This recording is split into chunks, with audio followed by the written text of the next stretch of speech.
Hello everyone, thank you for joining me here on this, another episode of Vegan Police TV. This one is my thoughts on people that when they're using the protesting and things like that, and rants and ban this and ban that, the claim by these people that they're doing something for the animals now. So, thoughts on that. Now, if you truly want to do something for the animals now, my suggestion is put the placard down, go and spend time working on yourself. Go and spend time, get yourself right, get your support mechanisms right, get your peer groups right, and all that sort of stuff. Then start learning about how to talk to other people, how to understand the psychology of people. Now, I have ranted about this or made a little bit of a mention on this in a previous episode, but this is the thing, is that there's so many animal groups, and that it's one of the things that they use a lot out here in Australia, is that, oh, we're going to the protest because we're doing something for the animals now. We're doing something, at least we're doing something for the animals. Well, no, you're not. What are you actually doing for the animals? All you're doing is you're standing there with the placards yelling at people. Ban live export, ban live export. Well, that's not doing anything for the animals, because the animals are still going to be killed. They either get shipped overseas live and get killed overseas somewhere, or they leave the country in a freezer box or a chiller box. So, technically you're not doing anything for the animals now. So yes. So this is the thing. And okay, when we have a look at, let's take, what can we use as an example? Okay, let's take live export.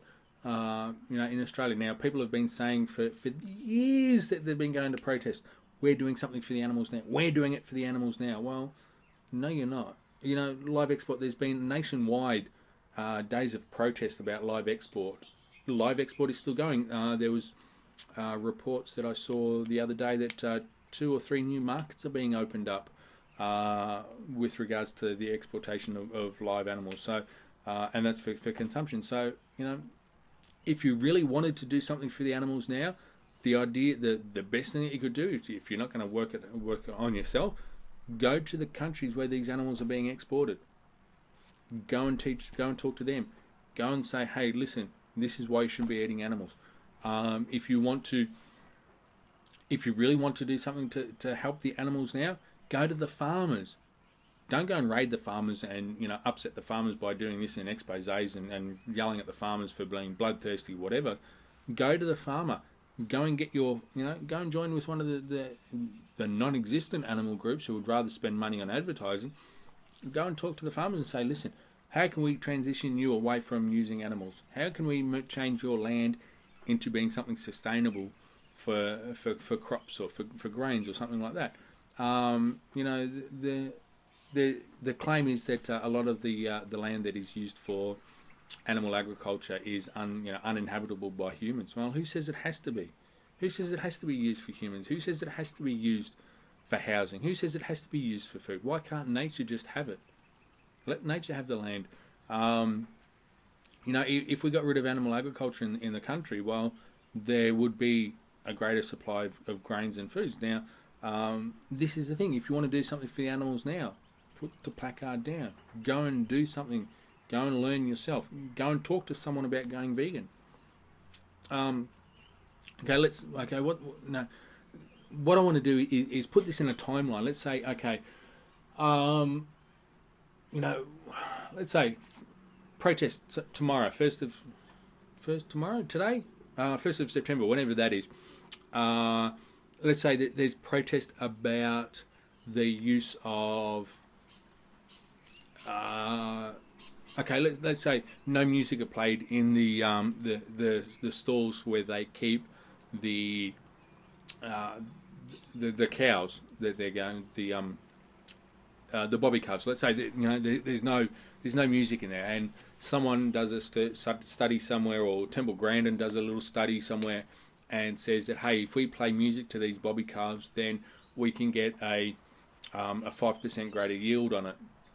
So then an animal group picks that up and says, hey, yes, we want music played to the bobby calves because, hey, they're only alive for 36 hours or whatever it is, but, let's make that life a little bit more comfortable for them. So we've gone from 1st of September, that's probably picked up maybe 1st of October, or by the time the study's done, gone through something else, you're looking at 1st of November. So there's 2 months there that have gone by where nothing's happened for the animals. You want to play music for the bobby calves. Okay, so let's say 1st of December, a protest is organised. You know, we want Vivaldi for the bobby calves. And that's the thing. Please understand, this is a completely made-up scenario. So 1st of December, the protest.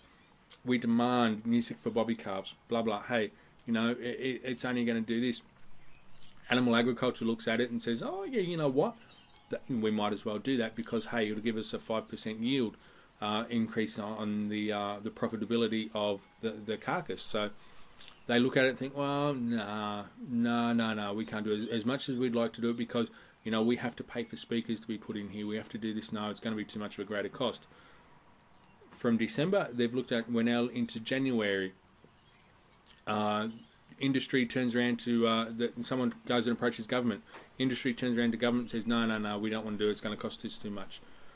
Government turns around and says, all right, yep, we'll do this. We'll help you. We'll give you a interest-free loan for any farmer that wants to improve that.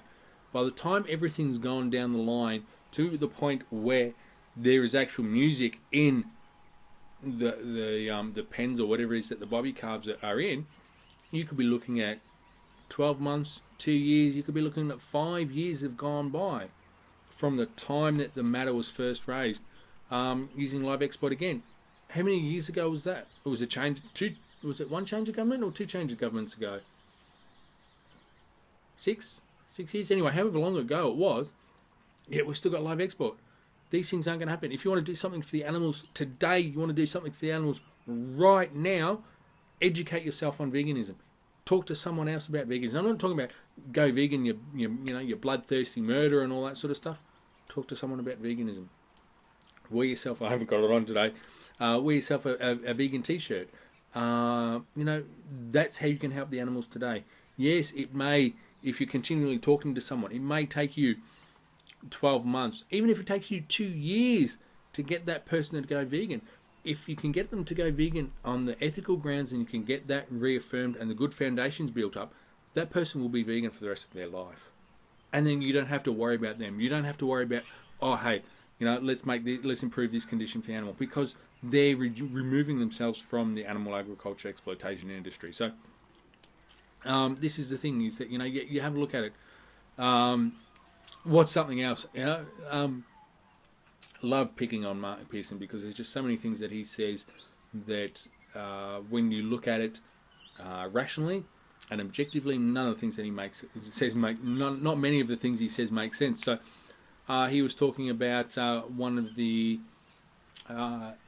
exposés that he did on, I think it was when he had his drone footage when he was running for the Senate, that was supposed to help the animals now, because, well, no, it wasn't. By the time you've put the drone footage up, it's gone to TV.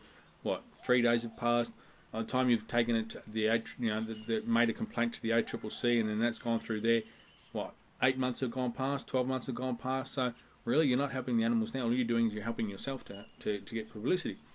So anyway, that's my thing. I mean, these are single issue campaigns and all that, and I don't agree with it because it by doing all that sort of stuff, you're putting one animal above everyone, above other animals as well.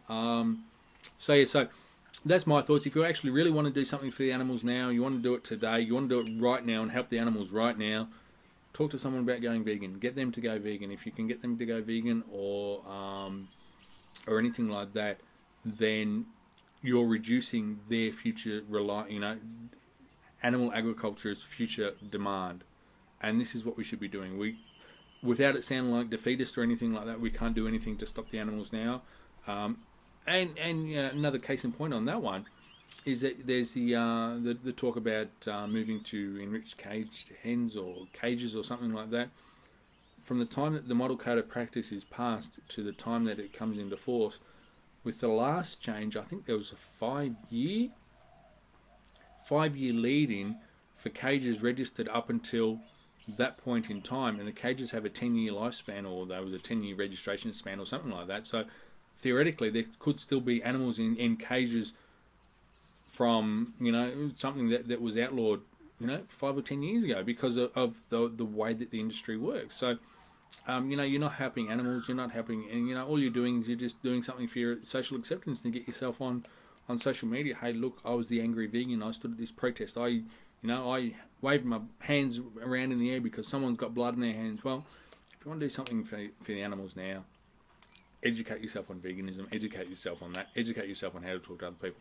So anyway, that was my rant for now. Thank you for watching. Thumbs up, thumbs down, comments, likes, and all that sort of stuff below.